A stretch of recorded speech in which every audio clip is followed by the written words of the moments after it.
오늘 나눌 하나님 말씀은 시편 3편 1절에서 8절의 말씀입니다.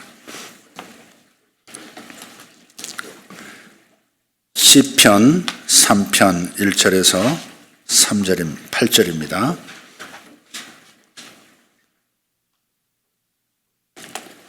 함께 봉독합니다. 여호와여, 나의 대적이 어찌 그리 많은지요. 일어나 나를 치는 자가 많으니이다. 많은 사람이 나를 대적하여 말하기를 그는 하나님께 구원을 받지 못한다 하나이다. 여호와여, 주는 나의 방패시요 나의 영광이시요 나의 머리를 드시는 자이시니이다. 내가 나의 목소리로 여호와께 부르짖으니 그의 성산에서 응답하시는도다. 내가 누워 자고 깨었으니 여호와께서 나를 붙드심이로다. 천만인이 나를 애워싸 진친다 하여도 나는 두려워하지 아니하리이다. 여호와여, 일어나소서. 나의 하나님이여, 나를 구원하소서. 주께서 나의 모든 원수의 뺨을 치시며 악인의 일을 꺾으셨나이다. 구원은 여호와께 있사오니 주의 복을 주의 백성에게 내리소서. 아멘. 아멘. 기도 중에도 언급하셨습니다만은 우리 고 맹재윤 선교사님 3일장이 목요일에서부터 토요일 어제까지 다 끝이 났습니다. 저는 그 일을 마치고 나서 마치 뭐 이렇게 그렇게 힘든 일을 한 것도 아무것도 없는데 녹다운이 됐습니다. 그냥 끝나고 나니까 그냥 막 늘어지는 거예요. 막 힘들었었구나, 뭔가가.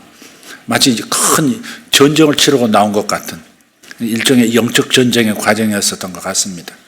거기에는 낙심도 없어야 되고 소망이 넘쳐야 되고 또 거기에 슬픔도 없어야 되고 또 슬픔을 이기고 기쁨으로 또 전진해야 되고 또 시험도 안 들어야 되고 뭐 그런 여러 가지 것들, 어떤 영적 전쟁을 통과한 느낌이었습니다. 오늘 이미령 권사님 그리고 새 자녀들 이렇게 함께 참석하셨습니다. 우리 맹고은 선생님은 주일학교에 가 계시는데 잠깐 우리 유가족들 우리 큰 힘 가지고 더 큰 이루며 사시라고 우리 격려의 박수 한번 했으면 좋겠습니다. 잠깐 일어나 주시겠습니다.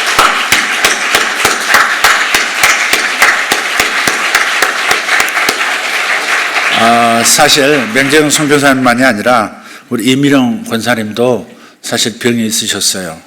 그런데 이미령 권사님은 병원에서 이렇게 깨끗할 수가 없다, 더 선볼 데가 없다 그럴 만큼, 물론 앞으로 한 5년 동안은 보통은 이제 완전히 벗어났다는 좀 증거들을 좀 갖는 기간이기는 합니다만은 현재 체크하면 전혀 이상 없는 깔끔하게 이렇게 정리가 된 그런 상태로 나타난다고 합니다. 그것도 감사를 드립니다.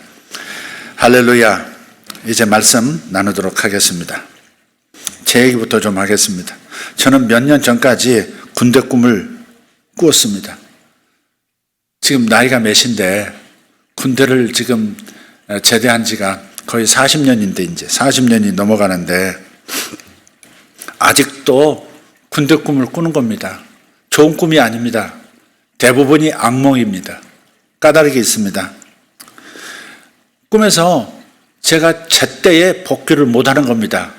면회 이렇게 외출 나오거나 외박 나오면 들어가야 되지 않습니까? 그런데 꿈에서 제가 제 시간에 못 들어가고 그래서 큰일 났다, 이거 영창 가게 생겼다 그러면서 염려하다가 깨어나는 그런 꿈입니다. 이것도 까다롭게 있어요. 제가 군종사병이었고 또 동시에 거기에 대대장 당번병이었고 비서였고 거기다가 인사과에 근무를 했습니다. 아무리 군대가 조직적이고 빈틈이 없다고 하지만 또 사람 사는 곳이라 허술한 곳이 있는 겁니다. 제가 여러 직책을 맡다 보니까 또 그리고 기회들이 많으니까 제가 임의로 외출하고 임의로 외박도 하고 하는 일이 참 많았습니다. 그야말로 지금 생각하면 참 부끄러운 얘기고 우리 청년들에게 너무 미안한 얘기인데 제가 직책이 둘이니까 교회에서는 내가 없으면 대대장님이 불렀나 보다, 그렇게 중대로 돌아갔나 보다 그렇게 생각하고, 또 중대 내에서는 점호를 해도 저를 찾지는 않습니다. 교회 갔나 보다, 대대장님이 불러서 갔나 보다. 저를 찾는 사람이 없습니다. 그러니까 군대에 섞여 있으면서도 좀 군대에 속하지 않은 것처럼 그렇게 살았습니다. 외박 때는 이제 민가 우리 학생들 집에서 가서 자기도 하고, 또 홍천이 이제 근무지였는데 외박도장에 찍어가지고 제가 찍습니다. 그냥 인사과에 있으니까 제가 찍어서 위에서 내린 것처럼 해가지고 그거 가지고 서울 와서 자고 가고, 제가 이 짓을 했습니다. 그러니 이 죄업이 쌓였으니 얼마나 오랫동안 죄값을 치러야 되겠습니까? 거의 40년 동안 악몽을 꾸었습니다. 이처럼 우리에게 가장 고통스러운 일은 감추고 싶은 죄가 드러나고 그로 인해서 죄값을 치를 때일 겁니다. 드러나서 죄값을 치르는 경우 있고, 그렇지 않는다면 저처럼 40년간 악몽을 꾸어야 하는 겁니다. 영화에서도 간혹 그런 장면들이 있습니다. 한 가장이 간음한 일로 가정이 무너지고 사업이 망하고 자녀들의 마음이 갈갈이 찢어지는 그런 것을 보면서 차라리 내가 죽는 게 낫겠다 울부짖는 그런 장면들이 어떤 영화에 나타납니다. 숨은 죄가 드러나는 그런 일은 정말 견딜 수 없이 무서운 것입니다. 시편 3편에서 오늘 본문에서 다윗이 겪는 고통이 바로 이런 고통이죠. 다윗은 큰 잘못을 했습니다. 충성스러운 그 부하 우리아의 아내 밧세바를 범하고, 그로 인해서 밧세바가 임신하게 되었을 때 그걸 또 감추기 위해서 여러 가지 수를 쓰지만 그게 여의치 않으니까 그 우리아 장군을 전방으로 보내서 최일선 전투가 벌어지는 극단의 상황으로 이렇게 사령관에게 명령해서 이렇게 밀어붙입니다.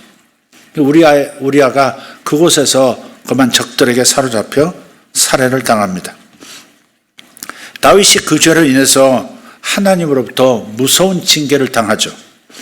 원수도 아니고 적도 아닌 자신의 아들이 자기를 죽이고 왕이 되겠다고 구테타를 일으킨 겁니다. 그래서 오늘 본문은 아들 압살롬의 반역으로 인해서 쫓겨가면서 예루살렘을 떠나면서 쓴 탄원시입니다. 오늘 성경 읽어보시면 본문 바로 위에 괄호에 그렇게 나오죠. 다윗이 그의 아들 압살롬을 피할 때 지은 시. 이런 고통 속에서 하나님께 탄원하는 기도의 시를 탄원시라 그렇게 분류합니다. 사람들이 자신을 잡아먹을 듯이 공격해 오는 것을 느꼈고, 그래서 몸도 마음도 큰 고통을 겪습니다. 1절에 그렇게 말씀하죠. 여호와여 나의 대적이 어찌 그리 많은지요. 일어나 나를 치는 자가 많으니이다. 한두 사람이 아니라 모두가 들고 일어난 것 같습니다. 전부 다윗의 신하였었고 다윗을 좋아하고 존경하고 따르던 백성들이었고 군인들이었습니다. 그런 그들이 하루아침에 다윗을 치는 대적자로 바뀌어버린 겁니다. 아마 다윗도 처음에는 믿어지지 않았을 겁니다. 아니 너마저 그런 말이 매일매일 터져 나왔을 겁니다. 아니 이 사람도 나를, 이 사람도 저쪽 편으로, 뭐 이런 겁니다. 그토록 자기를 사랑하고 충성하던 백성과 신하들이 어떻게 검증도 안 되고 미성숙하고 그것도 반역을 일으킨 압살롬에게 몰려가고 자신을 향해서 적대적이고 모욕적인 태도로 바뀌었는지 이해가 안 됐을 겁니다. 그들의 수가 눈덩이처럼 매일매일 불어나는 겁니다. 어느 지역이 저들과 한패가 됐습니다. 저쪽 군대가 저들에게 합류했습니다. 시시각각으로 들어오는 보고가 그렇습니다. 어느 순간에는 보고조차 들어오지 않습니다. 왕궁에도 반역의 종자들이 있는 겁니다. 왕의 책사였던 다윗의 책사였던 아히도벨 마저도 저들 편에 압살롬 편에 서고 말았습니다. 이 아히도벨은 밧세바의 외조부입니다.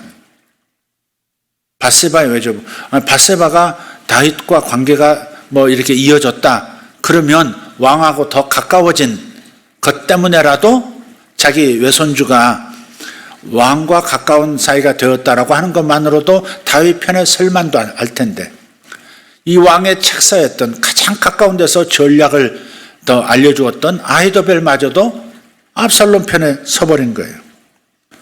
예. 그제서야 다윗이 깨닫습니다. 아, 이건 하나님이 하신 일이구나. 그냥 사람들이 그런 게 아니라 하나님이 일으키신 일이구나. 하나님이 하시지 않았다면 설명할 수 없는 일이 일어난 겁니다. 나 홀로 여기 서 있고 나머지가 다 적들의 편에 서버린 것 같은 겁니다. 하나님께서 나단 선지자를 통해서 다윗에게 하신 두려운 예언이 있습니다. 사무엘 하서 12장 9절에 있는 말씀입니다. 제가 한번 읽어보겠습니다. 그러한데 어찌하여 내가 여호와의 말씀을 업신여기고 나보기에 악을 행하였느냐.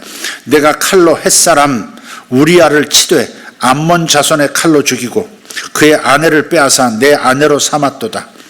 이제 내가 나를 업신여기고 햇사람 우리아의 아내를 빼앗아 내 아내로 삼았은즉 칼이 내 집에서 영원토록 떠나지 아니하리라 하셨고, 여호와께서 또 이와 같이 이르시기를 보라, 내가 너와 내 집에 재앙을 일으키고 내가 내 눈앞에서 네 아내를 빼앗아 내 이웃들에게 주리니 그 사람들이 네 아내들과 더불어 백주에 동침하리라.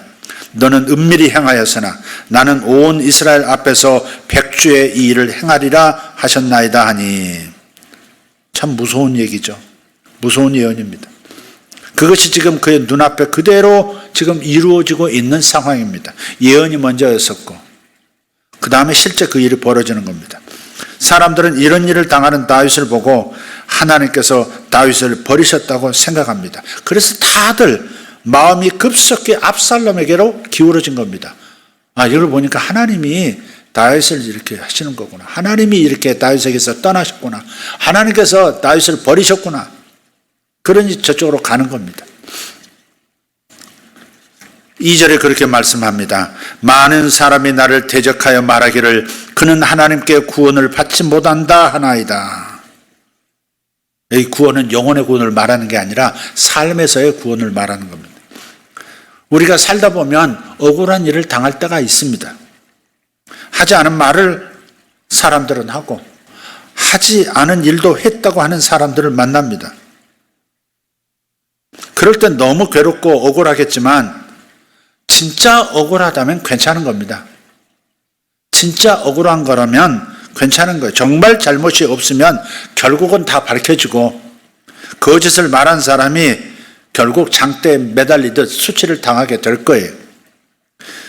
그렇지 않다 해도 그럼에도 불구하고 적어도 하나님이 아시면 되는 것이죠. 내 억울함이 해결이 안 돼도 사람들 앞에 해명이 안 돼도 그래서 너무 가슴 아파도 하나님이 알아주시면 되는 거 아니겠습니까? 그렇기 때문에 억울한 일은 얼마든지 견딜 수 있습니다.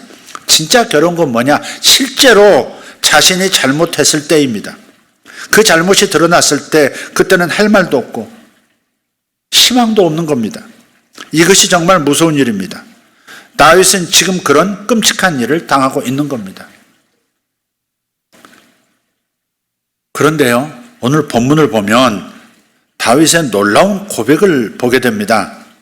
사람들이 수근수근 하는 말을 들으면서도 다윗이 생각지 않은 고백을 하는 겁니다. 3절입니다. 여호와여 주는 방패시요 나의 영광이시요 나의 머리를 드시는 자이시니이다. 나의 머리를 들어주신다는 겁니다. 다윗은 지금 하나님께 매를 맞고 있는 중이에요. 밧세바와 간음하고 우리아를 죽인 일로 하나님이 다윗을 치시는 겁니다. 그런데 어떻게 이런 고백이 나올까? 다윗은 계속 고백합니다. 4절입니다. 내가 나의 목소리로 여호와께 부르짖으니 그의 성산에서 응답하시는도다. 다윗이 이렇게 기도할 형편이 사실 아니지 않습니까? 그런데 7절, 8절에 가면 다윗이 이런 기도를 넘어서서 아주 뻔뻔해 보이는 어떤 기도를 합니다. 여호와여 일어나소서. 나의 하나님이여 나를 구원하소서. 주께서 나의 모든 원수의 뺨을 치시며 악인의 이를 꺾으셨나이다. 주님께서 친히 나서셔서 나를 대적하는 저 모든 놈들, 너희들 입 악물어, 입 꽉 물어. 그러면서 이렇게 한 대씩 쳐주시는, 이빨이 이렇게 부러질 정도로. 구원은 여호와께 있사오니 주의 복을 주의 백성에게 내리소서. 셀라. 셀라는 얼쑤 그런 맞춤 후렴입니다. 이런 고백을 하는 다윗을 가만히 보면 자기 죄를 하나도 모르는 사람, 그런 사람처럼 보여요. 오히려 당당합니다. 여러분이라면 이런 고백을 할 수 있겠습니까? 다윗의 이런 태도를 믿음이 좋다고 해야 하는 겁니까? 아니면 뻔뻔하다고 해야 하는 겁니까? 아마 뻔뻔하다는 표현이 더 맞을 것 같아요. 자신이 저지른 간음죄, 살인죄로 하나님의 징계를 받으면서 어떻게 하나님은 내 편이시고 내 편 아닌 저 편, 즉 내 원수의 뺨을 치시고 이를 꺾으신다라고 하는지, 이런 다윗을 보면서 거부감이 들고, 또 따르는 뭐 이런 성경이 있어, 그런 분도 혹시 있으실지 모르겠어요. 또 다른 얘기로 넘어가서 예수님께 신약에 와서 보면 예수님께서는 분명히 용서와 사랑의 복음을 전하셨어요. 100마리의 양을 치는 목자가 99마리를 들여 두고 길을 잃어버린 그 양을 찾아다니다가 잃은 양을 찾아서 어깨에 메고 기쁘게 돌아오는 비유를 말씀하시죠. 아버지의 재산을 탕진하고 거지가 되어 돌아온 그 둘째 아들, 이 탕자를 아버지가 살찐 송아리를 잡아준 이야기. 최고의 옷으로 입히고 신기우고 목걸이를 걸어주고 재산을 다시 마음껏 쓸 수 있는 창고 열쇠와도 같은 비밀 금고에서 돈을 꺼내다 쓸 수 있는 인장 반지까지 끼워줍니다. 또 세리나 창녀들을 받아주시고 그들과 함께 식사하셨기 때문에 세리와 죄인의 친구라는 별명도 들으셨죠. 이것은 죄인인 우리에게 정말로 놀라운 복음이 아닐 수 없습니다. 정말 기쁜 소식입니다. 죄를 안 졌다고 생각하는 사람은 이게 복음이 아닙니다. 그러나 죄가 있는 인생들은 이게 복음입니다. 기쁜 소식입니다. 그렇다고 하나님께서 죄라고 하는 것을 가볍게 여기시는 분은 아니시죠. 누구나 잘못했다고 하기만 하면 자동으로 죄를 용서해 주시는 그런 삶도 이어지는 건 아닙니다. 하나님께서 죄를 얼마나 미워하시고 죄 때문에 얼마나 분노하시는지 십자가가 증거합니다. 하나님의 아들일지라도 세상 죄를 그가 담당하겠다고 어깨에 짊어지는 순간에 하나님의 모든 분노가, 죄에 대한 진노가 예수님에게 다 내리기 시작합니다. 그 십자가를 볼 때마다 하나님께서 우리 인생들의 죄로 인해서 얼마나 가슴이 아프고 얼마나 힘드셨는지 그걸 우리가 깨닫고 명심해야 할 일입니다. 그래서 결코 죄를 작게 여기시면 안 됩니다. 작은 죄라는 건 없습니다. 물에는 큰 바위돌만 가라앉는 게 아니고 요만한 모래알도 가라앉습니다. 모래알은 뜨고 바위돌만 가라앉는 게 아닙니다. 하나님 앞에 큰 죄 작은 죄가 아니라 모든 죄가 하나님을 아프게 하고 우리의 삶에도 심각한 문제를 일으킵니다. 우리가 이렇게 죄 문제 때문에 죄책감을 가질 때 우리 생각할 것은 내 마음이 너무 무겁습니다. 너무 괴롭습니다. 여기에만 머물러서는 안 됩니다. 그분이 얼마나 힘드실까? 그분이 얼마나 죄에 대해서 가슴 아파하실까? 이쪽으로 생각의 이동이 있어야 하는 겁니다. 내 입장에서 너무 죄짐이 무겁습니다. 이것만이 아니라 그분이 얼마나 힘들어하시고 무거워하시는가를 우리는 생각해야 한다는 겁니다. 하나님께서 다윗을 다시 회복시키셨지만 죄를 거저 용서하신 것이 아니죠. 하나님께서 다윗에게 무서운 징계를 내리셨고 다윗은 철저히 회개했습니다. 철저히 회개한다가 참 중요합니다. 다윗은 나단 선지자를 통해서 주시는 하나님의 책망을 듣자마자 자신의 죄를 고백합니다. 신하들이 다 보는 앞에서 그 죄가 진술이 되었고 예언으로 진술이 되었고 다윗은 듣자마자 그 왕좌에서 그냥 뛰쳐나와서 바닥에 엎드려서 옷을 찢으면서 내가 그 예언의 그 말씀의 당사자라고, 맞습니다, 내가 죄인입니다, 이렇게 죄를 고백하는 겁니다. 왕으로서 인간적으로는 얼마나 수치롭겠습니까? 하지만 그는 그 부끄러움을 당합니다. 시편 51편을 보면 다윗이 자기 입으로 자기가 얼마나 죄인이었는지를 고백한 그런 공개 자백이 나타납니다. 시편 51편 7절 보시면 이렇게 고백합니다. 옷을 저러 나를 정결하게 하소서, 내가 정하리이다. 같이 읽습니다. 나의 죄를 씻어 주소서, 내가 눈보다 희리이다. 좀 건너뛰어서 주의 얼굴을 내 죄에서 돌이키시고 내 모든 죄악을 지워주소서. 하나님이여 내 속에 정한 마음을 창조하시고 내 안에 정직한 영을 새롭게 하소서. 나를 주 앞에서 쫓아내지 마시며 주의 성령을 내게서 거두지 마소서. 또 조금 건너서 하나님이여 나의 구원의 하나님이여 피 흘린 죄에서 나를 건지소서. 아멘. 간음의 죄도 컸지만 더 무서운 죄는 그걸 감추기 위해서, 임신 사실을 감추기 위해서 온갖 계획을 남편을 전장에서 소환해가지고 하루 저녁 자고 가라고 밀어 넣었는데, 이 충성스러운 우리야 장군이 지금 내 부하들이 전장에 있는데 내가 어떻게 들어갈 수 있겠습니까? 그러면서 길거리에서 잠을 자고 다시 전방으로 또 나가버리죠. 그래서 임신 사실이 이 불법적인 것이 드러날까봐 결국은 어떻게 합니까? 우리아를 전장에서 죽도록 한 거죠. 이 피 흘린 죄. 철저하게 자기가 어떤 죄를 지었는지 고백하고 또 고백하는 겁니다. 성경에 영원히 기록된 이 고백을 모든 사람이 다 듣고 읽습니다. 다윗이 그런 사람이었다. 다윗이 이런 죄를 저질렀었다. 수천 년이 지난 저 중동 땅에 살지 않은 우리도 지금 다윗이 어떤 죄를 지은 인간인지에 대해서 다 낱낱이 읽습니다. 다윗에게 이보다 더 무서운 일이 있겠습니까? 죄 지으면 이처럼 사람들 앞에 고백해야 할 때가 온다는 각오를 해야 합니다. 그러니까 죄를 지을 때는 내가 모든 사람 앞에서 수치를 드러내고 다 자백하고 내가 그 부끄러운 짓을 했습니다라고 해야 될 때가 올 수도 있다고 각오하고 그 일을 하라니. 다 드러나고 전부 알게 되는 때가 온다는 것을 각오해야 합니다. 다윗은 철저히 그렇게 했죠. 하나님께만 조용히 회개한 것이 아닙니다. 모든 사람들 앞에, 만천하의 역사 앞에 자기가 그런 죄를 지었다고 낱낱이 공개할 수밖에 없는 상황이 떨어지더라 하는 겁니다. 그렇다고 해서 여러분 반드시 그렇게 돼야 하는 것은 아닙니다. 반드시 공개적으로 죄를 회개해야 된다는 아닙니다. 그냥 철저하게 회개했으면, 그리고 하나님 앞에서 회개했으면 넘어갈 수 있는 일을 굳이 또 평지풍파를 일으킬 필요가 뭐 있겠습니까? 네. 불러다가 온 가족 불러다가 얘들아 이 아비가 이렇게 부끄러운 사람이다. 굳이 그렇게 뭐 10년 전 20년 전 일까지 끄집어내서 이렇게 말할 필요는 없죠. 그러나 죄에 대한 무서운 하나님의 징계가 임한다면 공개적으로 이렇게 될 수밖에 없는, 스스로 깊은 회개에 들어가지 못하는 사람들은 하나님께서 공개적으로 이렇게 노출시키기도 하신다 하는 겁니다. 다윗은 반역한 압살롬에게 분노하거나 그 아들을 저주하거나 그와 싸우지를 않습니다. 입을 딱 다뭅니다. 머리를 가리고 맨발로 울면서 예루살렘을 빠져나와요.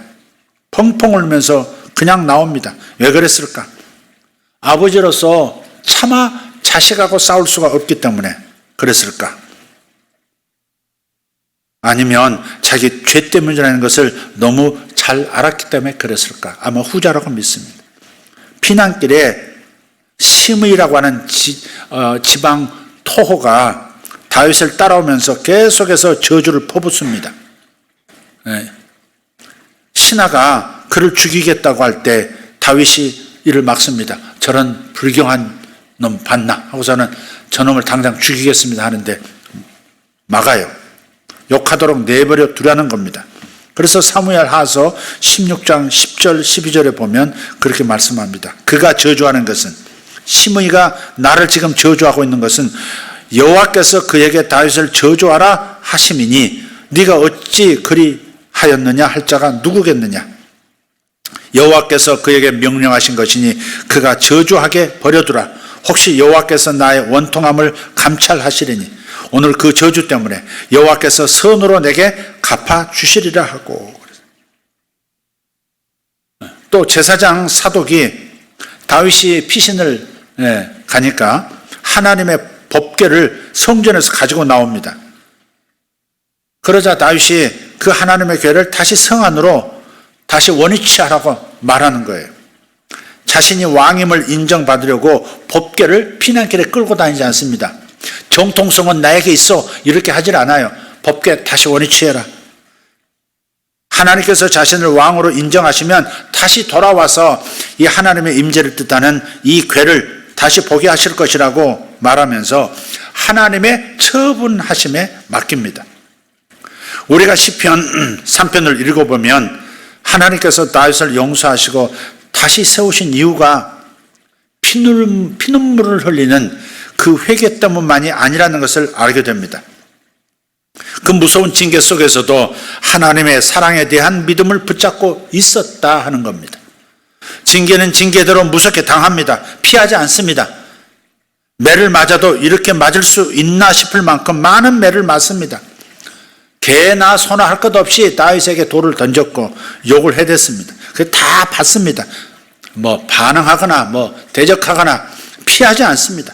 그래도 다윗의 마음에 하나님은 여전히 나를 사랑하시고 하나님은 나의 구원이시고 이미 나를 용서하셨고 나의 기도를 들으시고 여전히 나와 함께 하신다는 그 믿음이 조금도 흔들리지 않았다는 겁니다. 이것이 중요합니다. 본문의 말씀을 읽으면서 다윗의 이 고백, 이 믿음에 대해서 거부감이 들고 이해가 잘 안 되는 분도 있을지 모르겠어요. 그러나 분명한 것은 회개는 회개고 믿음은 믿음입니다. 한번 따라합시다. 회개는 회개고 믿음은 믿음이다. 회개한다고 하다가 믿음을 잃어버리는 사람까지 있어요. 그것은 마귀의 정죄에 빠지는 겁니다. 회개는 분명한 것 같은데 그러다가 완전히 마음이 낙심이 되어가지고 나는 끝났어. 나는 소망이 없어. 나는 버림받았어. 하나님이 나를 버리신 것 같다. 사람들이 다 나를 손가락질하잖아. 그렇게 생각하고 그런 마음을 갖는다면 그건 믿음이 아닌 거예요. 회개는 회개고 믿음은 믿음입니다. 회개가 아무리 철저해도 믿음이 없으면 하나님께서 우리를 회복시키실 수가 없는 겁니다. 그래서 하나님께서 베드로를 찾아가셔서 예수님께서 부활하신 다음 베드로를 찾아가셔서 세 번 예수를 공개적으로 부인했던 그 베드로에게 세 번 다시 물으십니다. 네가 나를 사랑하니? 네가 나를 이 모든 사람보다 더 사랑하니? 네가 나를 사랑해? 세 번 질문합니다. 그렇게 해서 베드로 속의 낙심 가운데 회개는 했지만 부끄러움 속에서 낙심해서 그냥 일반 옛 삶으로 돌아가 버린 베드로가 다시 믿음, 저 속에 있는 믿음이 벌떡 일어나도록 주님께서 일해 주신 겁니다. 하나님도 나를 버리셨을 거야. 나는 가진 것도 없고 나이도 많아. 내가 뭘 제대로 할 수 있겠어? 내가 배경이 있어? 뭐가 있어? 이런 태도 역시 믿음인 것 여러분 아셔야 합니다. 그것도 믿음입니다. 나는 아무것도 아니야. 나는 다시는 일어설 수 있는 존재가 아니야. 이것도 믿음입니다. 부정적 믿음. 나쁜 믿음이죠. 그러나 분명히 믿음이 확신입니다. 이 믿음에 하나님께서 어떻게 역사하시겠습니까? 다시 일으키시려고 해도 이런 믿음이면 하나님도 아무것도 못 하시는 겁니다. 하나님의 심정을 잘 헤아려 보시기를 바랍니다. 하나님의 마음은 아버지의 마음입니다. 따라합시다. 하나님의 마음은 아버지 마음이시다. 그냥 하나님이 아니에요. 하나님은 아버지신 거예요. 그래서 우리에게 소망이 있는 겁니다. 아버지의 마음을 이해하십니까? 아들, 딸이 잘못했을 때 징계를 합니다. 잘 되라고 하는 것이죠. 회개하라고 돌이키라고 매를 들 때가 있습니다. 그런데 아버지가 매를 들고 징계할 때 그때 마음이 상하고 속에서 분이 나서 그래 내가 성공하고 돌아올 거야. 성공하기 전에는 다시 돌아오지 않을 거야 하고 뭐 한 장 써놓고 가출해버리고 그게 잘하는 걸까? 그랬다면 우리 두 아들은 10번도 더 나았을 것 같아요. 저도 어렸을 때 많이 야단치고 매를 댔거든요.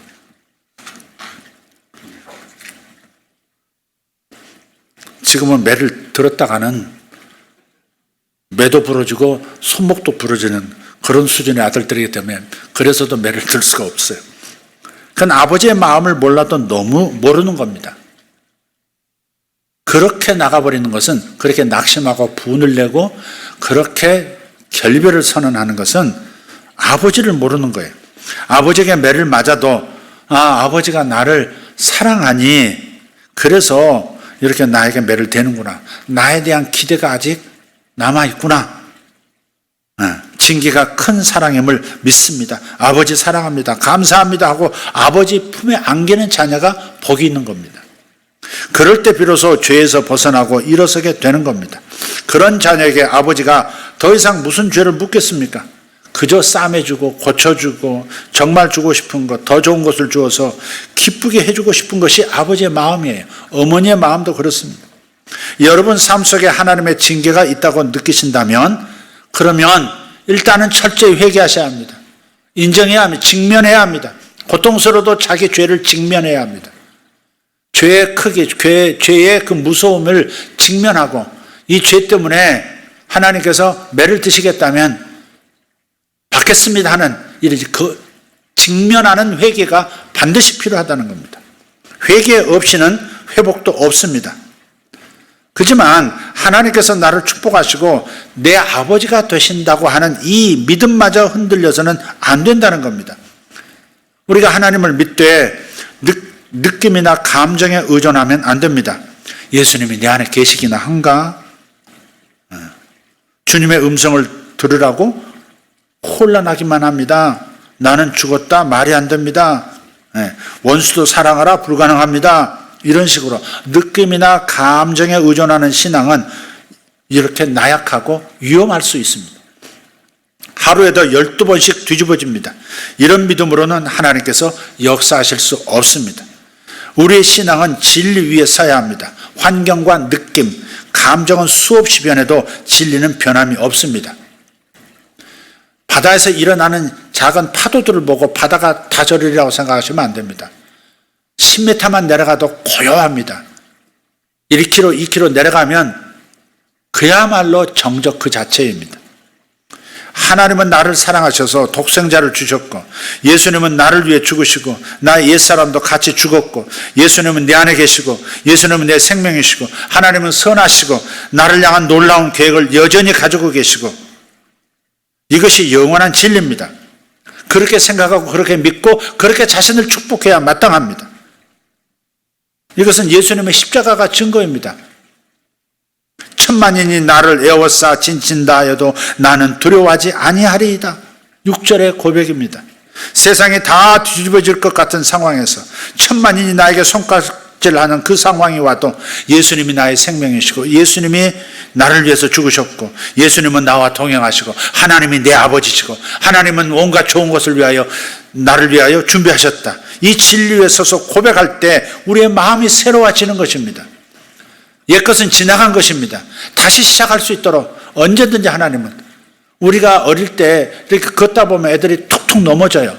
그래서 그 넘어지지 않게 하려고 그냥 다치지 않게 하려고 막 절절절 할머니 따라다니고 아비 어미가 따라다니고 그러지 않습니까?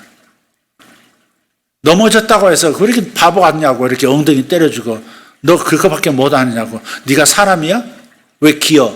뭐 이러면서 그러진 않습니다. 일어나서 한 번 그냥 겨우 일어난 거 부들부들 떨면서 일어난 거 가지고 박수 쳐주고 그러면 지도 또 박수 치고 지도 잘했다고 그거 더 박수 한번 받고 칭찬 한번 받고 싶어서 다시 한번 일어나고 그리고 한 발짝씩 떼고 넘어져도 또 일어나고 바로 이게 신앙입니다. 자꾸 넘어지라는 얘기하는 게 아닙니다. 넘어질 수 있다는 것이고 그 넘어짐에 대해서 하나님께서 사랑을 돌이키시는 그런 눈으로 보시지는 않는다는 겁니다. 동의하시면 아멘 합시다. 네. 바로 이런 믿음이 있어야 하나님께서 역사하실 수 있어요. 네. 하나님께서 다윗을 어떻게 사용하실 수 있었느냐, 이 위대한 인생으로 이끌어 가실 수 있었느냐. 첫째는 철저한 회개입니다. 철저한 회개입니다. 직면하는 회개. 그리고 둘째는 놀라운 믿음입니다. 징계를 당하는 그 자리에서도 다윗은 하나님의 사랑을 절대 놓치지 않습니다. 마치 뇌가 둘 있는 사람들, 이쪽으로는 회개했고 하고 이쪽으로는 아버지 사랑에 너무 감격해하는 두 개의 뇌를 갖고 있는 사람처럼 실제로 그렇습니다. 우리가 살 길은 철저한 회개 그리고 하나님의 사랑을 확신하는 바로 그 믿음입니다. 우리는 시편 3편의 마지막을 다 압니다. 압살롬의 반란은 결국 진압됐고요. 다윗은 다시 왕궁으로 돌아오죠. 결국 다윗의 믿음대로 됐습니다. 하나님께서 그의 머리를 들어주셨고 그의 영광을 회복시켜 주셨습니다. 하나님은 나의 영광, 하나님은 나의 머리를 드시는 분. 할렐루야. 하나님께서 그를 세워주신 겁니다.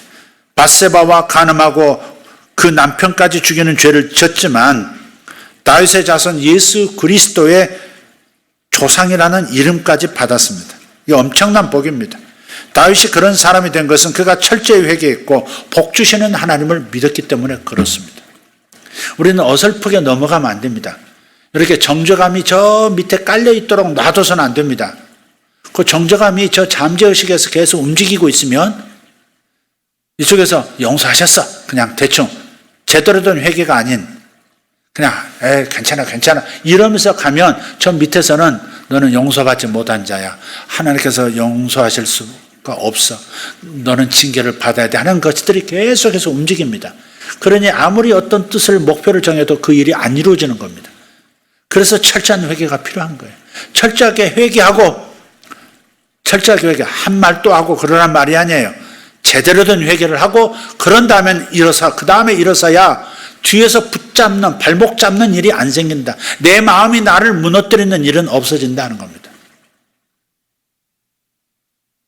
제가 군대에서 의무 외출, 의무 외박하고서 한번 걸려서 영창이라도 한번 갔으면 제가 이 악몽은 안 꿨을지도 모르겠어요. 그런 거와 같다요. 잠재의식은 끊임없이 나를 정죄하는 어떤 목소리가 있는 겁니다. 셀프 토크가 있는 거예요. 그래서 너는 복을 받을 수 있는 사람이 못 돼. 너는 나쁜 놈이잖아. 뭐 이런 거 있잖아요. 끊임없이 자기와의 대화가 여러분 안에서 있는 겁니다. 그래서 그러한 함정에 빠지지 않도록 철저하게 회개하고 용서받은 것을 확신하고 믿음을 가지고 다시 일어서라 하는 겁니다. 많은 성도들이 하나님을 믿는다고 하면서도 자신에 대한 깊은 좌절감, 죄책감, 열등감 이런 것들에 빠져 있어요. 하나님께서 자신을 위해서 놀라운 계획을 가지고 계신 것을 안다고 말은 하지만 믿지를 못하는 겁니다. 소망이 없고 마음에 좌절이 오고 자신이 무엇을 할 수 있겠느냐고 낙담하는데 이것이 바로 무서운 겁니다. 하나님께서 사랑받을 조건을 따져가면서 우리를 사랑하신다면 우리 중에 그 누구도 소망이 있는 사람이 없습니다. 하나님께서 우리의 경중을, 우리 속을 다 따져가지고 우리를 사랑하신다면 하나님 앞에서 믿음을 가지고 하나님의 복을 기대하며 살아갈 수 있는 사람은 단 한 사람도 없어요. 하나님께서 우리를 사랑하시는 것은 무조건 우리를 사랑하기로 결단하셨기 때문에 그렇습니다. 징계하시는 까닭은 사랑하지 않아서가 아닙니다. 사랑하기 때문에 계속 이렇게 살지 말라고 경고해야 될 상황에서는 경고의 매를 드시는 겁니다. 우리가 자식을 대하는 것하고 똑같습니다. 자식이 이 일 때문에 완전히 무너져서 방콕의 아들이 되기를 원치 않으시죠? 그런 부모는 없습니다. 매를 대는 것은 제대로 살아보라고 죄책감 없이 열등감 없이 죄를 지으면서 허망한 세월 보내지 말라고 매를 드는 것이지 사랑을 철회한 것은 분명히 아니다는 겁니다. 십자가를 보시면 증거가 나타나요. 하나님께서 나를 무조건 사랑하기로 결단하신 거 십자가에 나타납니다. 그래서 허물이 많고 죄투성이고 그렇지만 우리를 사랑하시고 우리를 향해서 여전히 은혜로우시고 용서하시는 겁니다. 하나님께서 어떤 사람을 사랑하신다면 우리도 그 사람을 사랑해야 하는 것처럼 하나님께서 나를 사랑하심이 분명하다면 나도 나를 사랑해야 마땅한 겁니다. 하나님이 나를 사랑하신다고 말씀하시는데 굳이 나는 사랑받을 자격이 없다라고 말하는 것은 하나님을 무시하는 행위입니다. 그건 굉장히 불경건한 겁니다. 하나님은 나를 사랑하시는데 내가 하나님의 그 사랑을 안 믿으면 하나님의 사랑이 아무리 완벽해도 내게 역사하실 수가 없는 겁니다. 우리도 우리를 사랑해야 하나님의 역사가 나타나지 않겠습니까? 여러분이 여러분을 축복하셔야 하나님의 복이 여러분에게 나타납니다.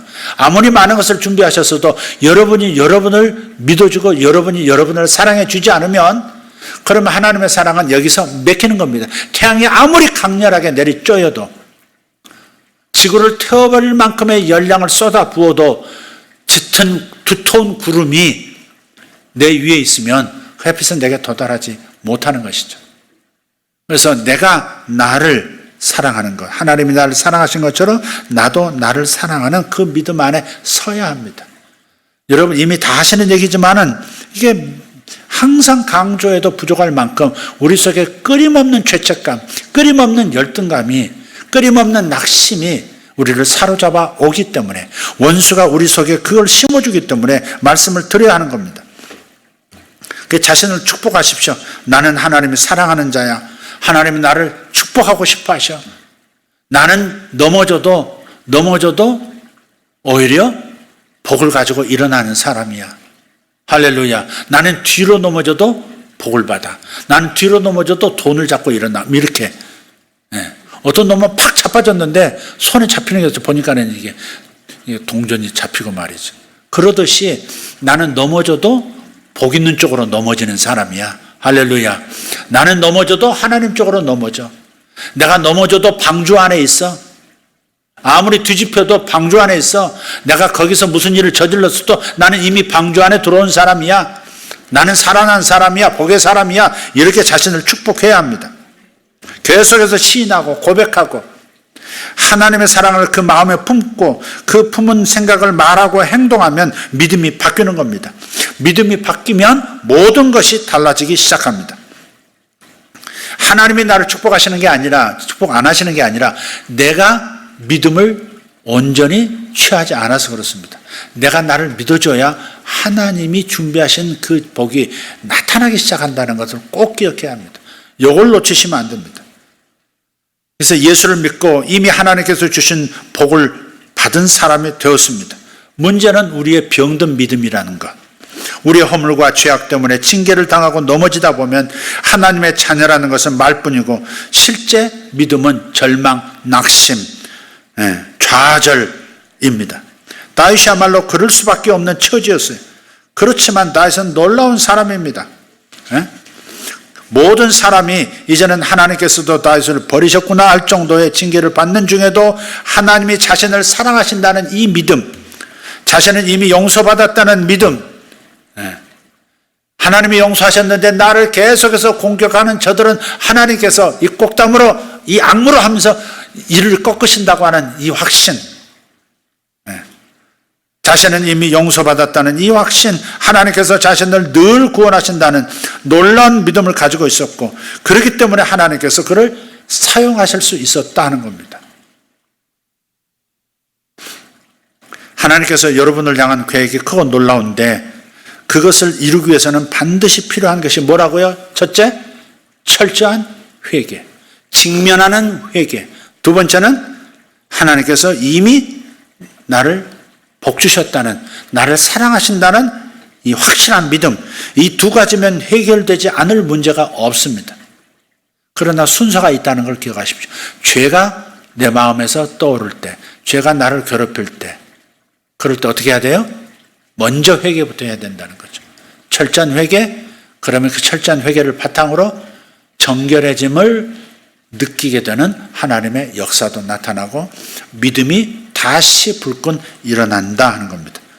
밧세바와 간음하고 우리아를 죽였고, 베드로는 예수님을 3번이나 부인하고 저주하기까지 했고, 사도 바울은 여러 사람 예수 믿는다고 감옥에 가두고, 스데반 집사는 자기 보는 눈앞에서 때려 죽이고, 자신의 저지른 죄를 생각하면 평생 숨어서 지낼 만한 그런 사람들입니다.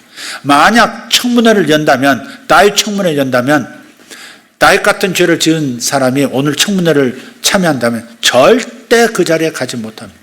베드로 절대 다른 사람 앞에 시험을 받을 수 없습니다.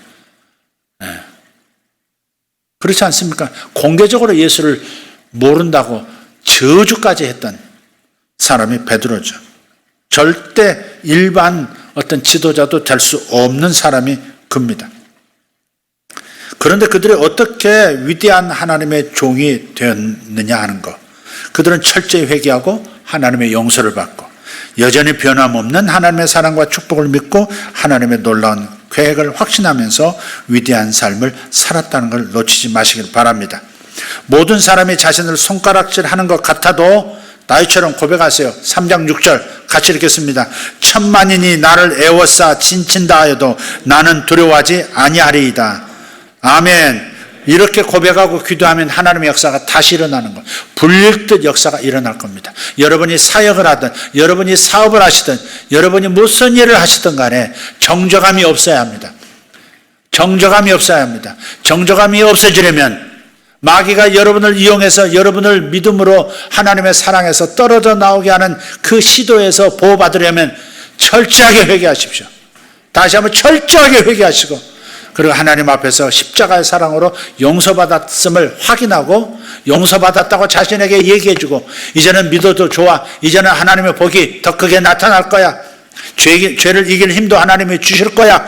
여러분 자신에게 말해주시고 그냥 일어나서 걸어가시면 되는 겁니다. 곱씹을 필요가 아무것도 없습니다. 일어나시기를 축복합니다. 회개와 믿음으로 일어나는 예수세계교회 성도들 되시기를 예수 이름으로 축복합니다. 축복합니다. 기도하겠습니다. 하나님 우리 아버지 감사합니다. 오늘 주신 말씀이 우리 모두를 향한 말씀입니다. 왜냐하면 원수 마귀가 끊임없이 작은 죄로부터 시작해서 나를 끊임없이 괴롭히고 있기 때문에 그렇습니다. 또 내가 나를 괴롭힙니다. 내 저 깊은 무의식이 내 잠재의식이 나를 괴롭히고 복을 받을 자격이 없다고 나를 붙잡기 때문에 그렇습니다. 주님 다시 날아오를 수 있도록 성도들이 철저한 회개를 할 수 있도록 은혜를 내려주시고 그리고 하나님의 사랑을 확신하여 벌떡 일어나는 믿음을 저들에게 허락하여 주실 줄 믿습니다. 주님 쓸데없이 마귀의 정죄에 놀아나지 않는 마귀의 정죄에 붙잡히지 않는 성도들 되도록 주님 은혜를 내려주시옵소서. 감사합니다. 회개와 믿음을 통해 일어날 지어다. 예수 이름으로 기도하옵나이다. 아멘. 아멘.